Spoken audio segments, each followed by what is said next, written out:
هل ترانا نلتقي أم أنها كانت اللقيا على أرض السراب ثم ولت وتلاشى ظلها واستحالت ذكريات للعذاب. بسم الله الرحمن الرحيم. اللهم صل على سيدنا محمد وعلى آل سيدنا محمد وبارك وسلم. وعن الأغر بن يسار المزني رضي الله عنه قال رسول الله صلى الله عليه وسلم: يا أيها الناس توبوا إلى الله واستغفروه فإني أتوب في اليوم 100 مرة. رواه مسلم. حضرت اغر بن یسار المزنی رضی اللہ تعالی عنہ فرمائی کہ حضور صلی اللہ علیہ وسلم فرمایل: یا ایها الناس، اے ټول انسانونه، ټول خلق، توبوا الى الله واستغفروه، توبه وبسه الله پاک ته او استغفار ورنه وغوړي، معافي وغوړي.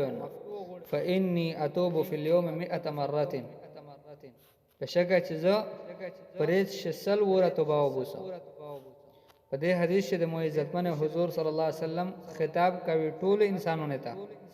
فرمایي: یا ایها الناس، اے د دنیا ټول انسانونه، ځکه چې د الله نبی چې کیم دی، دا الله جل جلاله د قیامت د ورځې پر انسانونه د پورا نبی جوړ کړی دی. نو صرف هغه موجوده خلق ته د خطاب نه وي، بلکې د عمومي خطابینه چې کیم وي خپل امت ته اد یا ایها الناس سره وي. او ناس انسانون ته ویل شي چې او د دنیا ټول خلق ټول انسانونه توبو الی الله واستغفروا، تاسو توبه وبوسه الله پاک ته او استغفار بیا ایسته الله نه معافي غوړي. استغفروه دغه معنا ده چې تاسو د الله نه مغفرت غوړي. فإني أتوب في اليوم 100 مرة، ځکه چې زه توبه وبوسه د الله پاک نه، الله پاک طرف ته متوجه کېږم او الله پاک نه معافي غوړم پرېش سلوره. گویا دای سړی چې کله نور خلک ته ترغیب ورکوي په چار دو خپل ځون هم وشایي چې دا عمل زه کوم، بیا دغه فائدہ دا وشي چې خلک هم په دغه خبره منل او دغه خبره باندې عمل کول دا ارسون شي، دغه خبره اهمیت وي په ځلک شروع شي. داس نه چې نور خلک ته خوځه د استغفار او د توبې نه وي او خپل مو استغفار او توبې مو ته په پیراره شي توفیق نه ملي، نه داس نه، بلکې د مو عزتمن حضور صلی الله علیه وسلم فرمایي چې تاسو ټول الله ته توبه وبوسئ او الله نه مغفرت غوړسته، ځکه چې زه نبی الله پاک معصوم جو کړای ګناهینه منشته، بیا هم پرې شسل ورزه استغفار یې. د مو عزتمن پیغمبر صلی الله علیه وسلم چې د هر ګناه نه معصوم دی، څنګه په بل درس کې ویلي وي، نو هغه د مغفرت الله پاک نه غوړي پرې چې الله طرف ته متوجه کیږي، الله پاک ته توبه وبوسي، مشت است څومره زیات په چار دو چې مشت توبه وبوسي او استغفار وي. ځکه چې نبی پشان شخ وړي کې ګناه هم محال دی، کدای نشي چې دنه وړي کې ګناه وشي لغړ خود سکے، او د مو د تونه د مو عزت منو وړي کې خو بشماره کیږي چې غټ ګناه هیڅ مرتکب وي، د غټ ګناه هیڅ مش گرفتار وي. نو په چار دادو د مو عزت منو چې هر سړی الله پاک ته طرف ته توبه وبوسي، او الله په قران شي چې وتوبوا الى الله جميعا ايها المؤمنون، اے ایمان ولې تاسو ټول الله ته توبه وبوسي. دا حکم گویا د مسلمان د پورا د کافر د الله پاک نه یی، ایمان ولته یی چې کتوس ایمان ولوي نو تاسو ته د مو طرف نه دا حکم دی چې تاسو الله طرف ته متوجه کېږئ، الله پاک نه معافي غوړي توبه وبوسي. ایها المؤمنون، ټول ایمان ولته الله پاک حکم کړی دی. نو حضور صلی الله علیه وسلم ها ایمان ول شټول اول نمبر شته، نو حضور صلی الله علیه وسلم یی فإني أتوب في اليوم 100 مرة، پرېش ز سل وره توبه وبوسي. سل وره مختلف حدیثین اکثر وایي کویا د سل وره توبه استل دا د کثرت د پوره حضور صلی الله علیه وسلم بیانوي، دا نه چې صرف سل وره غوړي یو سل یور نه غوړي یو سل دوا وره نه غوړي، داس نه، بلکې د حضور صلی الله علیه وسلم عام عادت دا دی چې په قدم قدم باندې هغه خود الله پاک د پزړک شي الله طرف ته متوجي وي.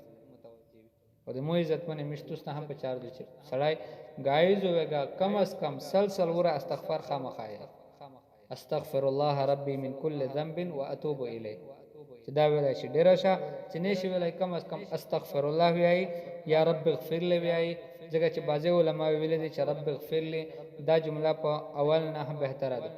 یو سړی وایي رب اغفر لي د دې معنا ده چې الله مو وبخښه. په دا کې رښتیا او دروغ نشته. سړی که الله پاک نه سوال کوي چې الله مې بخښه. او یو دا چې استغفر الله چې زه الله د تو نه بخښش غواړم معافي غواړم او په زړه کښې غواړي نه نو دا یو قسم دروغ جوړېږي. دیو جن مولویانو لیکلي دي چې دواړه صحیح خو دي جایز دي دوړه کیسه صحیح راغلي دي حدیثونه کې ذکر شته استغفر الله الفاظ هشته او در رب اغفر لي شته. نو چې بهتره ده چې سړی کله پرشتیا متوجه نه وي نو بیا در رب اغفر لي په کثرت سره یې چې الله مې بخښي. او حدیث شریف شریف دریمي څوک په منځک شه سجدا کې رب اغفر لي درو راوي الله پاک دې مغفرت وکړي الله پاک ګناي نه ورته معاف. نو په چار دا د مو عزت منه چې مستوس په کثرت سره استغفار یې الله طرف ته متوجه. استغفر الله العظیم لا اله الا هو الحي القيوم واتوب الیه. دا استغفار چې څوک یې سمندر جاګ برابر یې د سمندر په چې څومره جوګوي یعنی جاګوي د سمندر دیغه چاپه برابر دمره د ګناهی نه وی الله پاک ټول ورته معاف درې وره چې څوک وي. نو دی وجنه د مو عزت منه په شار دادو چې مستوس الله طرف ته متوجه وي. خو صرف زبانی نه بلکې سره دی یو ټوله شرطي چې کوم ذکر شوی دی په بل بیان کې مشبلی وي چې درې شرطي نه دي توبه ولې چې کله سړی یعنی د حقوق الله نه حقوق الله څخه کمای کړی او دغه نه د توبه او بوسي. اول شرط دا چې ګناه پرېږدي. دویم شرط دا چې په ګناه باندې د نادم او خپاوي. او دریم شرط دا چې په خازم وکړاوي چې بیا ونه کو. او کچېره د انسان سره څه جوتای کړی دی بل مخلوق سره بل انسان سره نو په شرط چاته هغه حق ادا کو دا به سرورام شرط وي په حقوق العباد. الله جل جلاله د مشتوستا پرشتیا توبه توفیق نصیب کو.